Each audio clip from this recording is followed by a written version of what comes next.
Здравейте! Днес ще ви покажем как да клонираме и добавим универсално дистанционно Hjormann към вратата.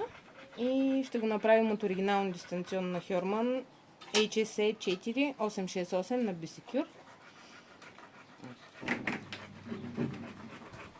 Сега за целта натискаме и задържаме бутона на универсалното, който искаме да обучим. В случая ще направим третия бутон. Натискаме, задържаме и натискаме 3 пъти произволен бутон, докато не започне да свети в червено.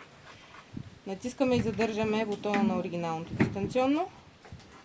Държим го, докато двете дистанционни започнат да светят. И чак когато светодиода на универсалното дистанционно изгасне, тогава отпускаме бутона на оригиналното дистанционно и след това универсалното е добавено.